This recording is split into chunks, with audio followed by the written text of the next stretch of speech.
So, in a previous video, embedded at a certain point, the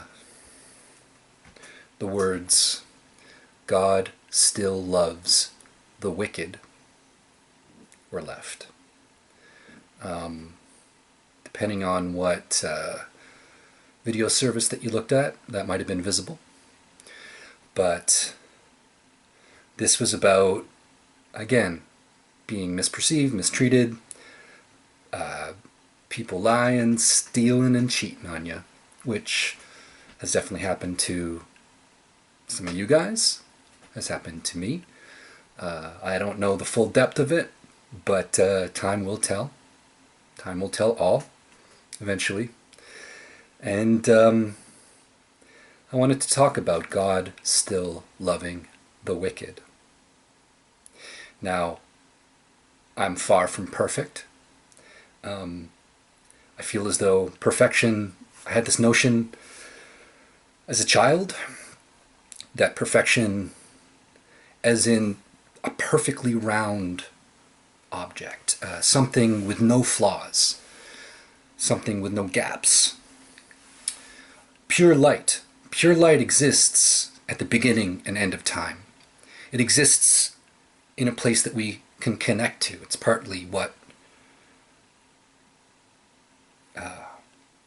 makes us special in this world, or gives us our true deep power.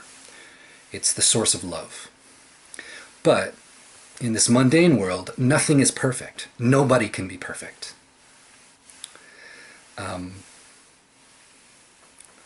It's possible to strive towards perfection, but everything has flaw. Everything goes through a growth process. And that process is never done until this round is done. This cycle that you're in. This life. And people who can become legends, can be idealized as perfect.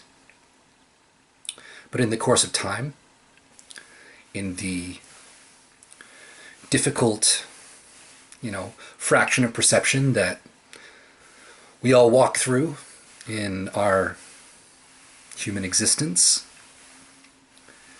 you can't be perfect in this moment. You can do your best. You can do better than your best.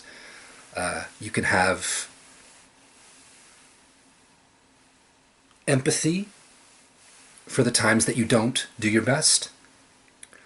But perfection, in one way, is something to strive for, and in another way is just an illusion. We are eternally striving towards. And we arrive at times. It's important to recognize that. That's when we look back at that person we were. And that person that we were looks back at us. We can recognize accomplishment at that point. But nobody is perfect. Ascended masters of history achieved great accomplishments towards virtuous perfection, towards legendary historic achievement. And we can appreciate that. We can aspire. We can allow them to inspire us. But just remember, nobody's perfect. I'm far from perfect. And I do things that are selfish too, right? We all do at times. And sometimes, actually, the kindest thing is to focus on yourself. And it may seem selfish to others, but it's actually an act of love. For me, it was an act of love that was missing in my life for a long time. I wanted to be kind and nice and loving to people around me, and I took great strides towards that, especially with my parents. But I was missing out on the true love towards myself. And I'm learning about that now. And others, especially others that maybe don't know how to love themselves or define their worth through the value that others put on them. The act of loving thyself might seem selfish, but it is, in some cases, the kindest act an individual can perform. The point is, for most of my life, and it's an ideal, but I have been striving away from wickedness, not towards perfection. I've always been very apprehensive, very cautious about pride, ego indulgence, no matter how maybe I come across at times because of other people's perception of confidence or something like that. I've always been trying to do less wicked and love more, and give more when I can and help more. As I've gotten older, I have less patience for those that indulge in wickedness. We live in a culture that is saturated with wickedness. Wickedness is seen as a high achievement or a easily justifiable means toward an end, towards success, let's say, towards money, material accomplishment, towards fame and the appreciation of others, clout seeking. Many people in this world are highly rewarded for being shitty human beings, for lying, cheating, and stealing. I'm fiercely loyal. It's gotten me in some trouble. I'm learning. And I'm fiercely honest. Now, maybe I speak about things that some people don't understand and can't understand because it challenges their worldview. And I hope in time people can learn and let go of their preconceptions and reservations about these things that challenge their worldview, especially if it's a purely based on mundane information and material limitation. Some of the things that I say and do can be very challenging for some. And so when someone speaks in a way or acts in a way that doesn't add up and can't make sense to a person's worldview, and this is true for people that are deeply religious as well, that person becomes a heretic or evil or a liar or like they're doing something wrong, or because it doesn't add up, it must be their problem. Not that you have limited yourself in your understanding and beliefs, but that they're doing something wrong. They're trying to deceive you, play some game. I do not like games unless I agree to play a game. I love playing Third Strike. It is one of the high artistic achievements of the 90s. But life is not a game. Life is not about winning. If you approach it that way, you will lose eventually. It may not always seem apparent. It may not always be immediate. But justice will find you. If you're messing around, if you're lying, cheating, and stealing, if you're hurting others, if you're gaining your achievements through dishonest, manipulative means. And again, this corrupted society that we're all slurping up and enjoying in all our convenience and comfort, it rewards these kinds of actions. It rewards wickedness as a means to an end. If you're hustling, and that means you're working hard, and you're moving fast, and you have your eye on your accomplishments, not necessarily the prize, because again, that's something you win in a game. Life is not a game. Life contains games. Game is a small part of life, which we can enjoy and appreciate, but life is much bigger. But if you're hustling, and it means you're working hard, and you have your eye on your accomplishments, but you're doing it right, fairly, with some, honor, right? We don't want to moralize too much, I suppose. Morals are a question of perspective in some ways. But if you know you're not just stepping on heads and shoulders, crushing other people, putting them down for no reason, lying about them, or exaggerating things to hurt them or hold them back, that are not true or not relevant. If you're not doing that and you're working hard and you're moving fast with your eye on your accomplishments, hustling is okay. But a hustler is someone who cheats. A hustler is someone who, in many cases, is a criminal, right? That's what a hustler is. And, there's some subcultures, and really, I guess it's kind of gotten into our mainstream culture these days of you gotta hustle. And again, if that's working hard with your eye on your accomplishments and you're doing it justly, then hustle away. Get it. Get what you deserve. But if that means gaining your accomplishments by crushing others, by setting them aside, by holding them back, by hurting others, then you're another sole casualty of a corrupted age. And justice will find you. It takes time, but there is balance in this world. And it challenges some people's belief systems. But it does not pay to be wicked in the long term. But God still loves the wicked. I still have reservations with the personification of Source or the universe or the divine as God. I'm getting more comfortable with it because it is one of the legitimate expressions and perceptions of this special thing that we all have access to. So God still loves the wicked. What does that mean? I've been thinking about it, meditating on it for a little while. And what I originally meant when I embedded that message into one of my videos a few videos ago, I meant that God doesn't give up on you. As long as you're alive, you can learn your lessons. You can listen to the messages that are knocking on the soul's door, that are giving you an opportunity to do the right thing.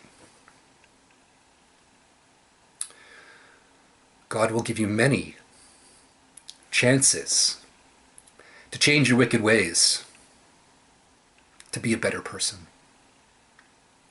to help yourself and others. That's what I originally meant. But I was thinking about it, and again, I'm far from perfect. I don't know that true perfection exists in this mortal realm, at least within these bodies. So, I'm definitely not perfect, but I've been walking in the opposite way, striving away from wickedness and towards some type of fairness and nobility, some type of generosity in this world for most of my life. It's not easy, again, because it's not always immediately rewarded. It's not necessarily always sexy. It doesn't always make you that much money. But it is true and it is correct, for me at least, and to a certain degree for all of you. Again, moralizing too much, it's a question of perspective.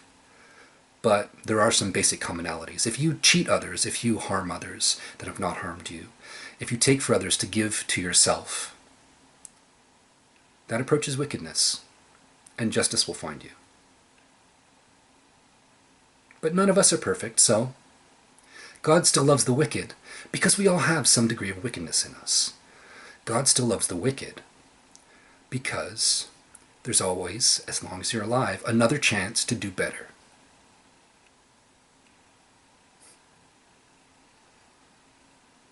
Another chance to listen deeply and try to learn your lesson. At least sit at your desk to start to listen and learn your lesson. Sometimes that's the first step when people have been hustling and indulging in wickedness as a means to an end for their whole life. Just because your mother and father were wicked, that's not an excuse for you. My mother and father, I wouldn't consider them wicked at all. They strive to help people. But we all have some degree of wickedness in us, and we can learn from the mistakes of previous generations, whether that's our parents or the entirety of previous generations. We can do better. We can love more and help more. God still loves the wicked because we all have some degree of wickedness in us, or at least the temptation, I think maybe always in one way or another tugs at us. we can define ourselves as striving to be less wicked and move towards that other thing. Again, moralizing too much is tricky business, but there is something else that you know deeply that is right. And what is right for each individual is, to a certain degree, a question of perspective. But part of that is learning to listen to the divine or the universe or God or whatever, is engaging with your intuition, connecting with your heart. If you are a person, especially you dudes, and you only identify with the mind, you're missing out. And is finely constructed a rational argument for why one should do something might be, it's probably missing important information that you can get through your heart by connecting to your spirit, by listening deeply, taking leaps of faith, not just always doing the practical thing. Don't be the guy with the biggest biceps, the biggest chest, the biggest shoulders and back, and skinny little legs, okay? Find some balance, that overall physique in your mind and spirit. So mind and heart. Some of you dudes need to work with the heart a little more, okay? CBT, cognitive behavioral therapy, will help you hone and strengthen your mind in many ways and make you very practical and organized. But there's probably some shit in your childhood that you need to deal with. And you might need to feel those emotions. You might need to learn to cry. You might need to learn to be vulnerable and break down. In a special place, in a container, in a place that you feel comfortable doing that with someone that you trust, not just all over the place, and maybe no one else sees it. But at some point, you got to learn to be in vulnerability, learn to meet the child that was hurt within you, because it's going to come out in other ways that won't be healthy for you and that might hurt others. So, God still loves the wicked. We all have some degree of wickedness in us. It helps us move away from what probably won't help us or others in the long term, helps us figure out what the other side of things is, moving towards, I guess, a higher vibration, moving towards your lighter side, maybe a brighter future, maybe a better person, the person you could be. And I don't just mean more success in your money and your reputation, but deeply a better person. It usually involves honesty, generosity, and helping others. And sometimes it means you got to help yourself, but help yourself to help others, right? This is an important lesson that I'm learning. And because of the age we live in, maybe many of you need to learn. So God still loves the wicked. I keep saying it. There is wickedness in each of us that helps us see a good direction to move in, that tempts us and tests us.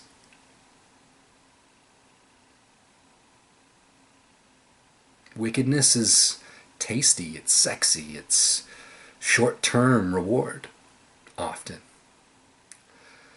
And moving away from wickedness is really hard.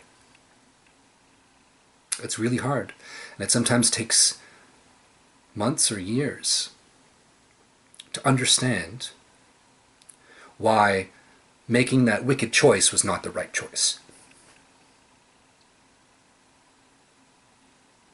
Or if you make too many of those wicked choices, you might suddenly find yourself in a very tough spot, losing all that or much of that material wealth and accomplishment, damaged reputation, maybe ending up in jail. All of these things that might come to you in time.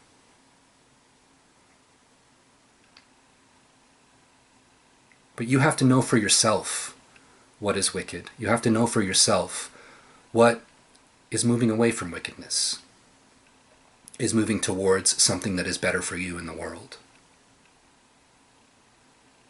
That takes time and practice, trust, and dare I say faith.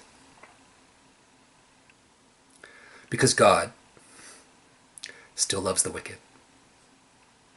Loves all of us. So find that love for yourself, that love for others.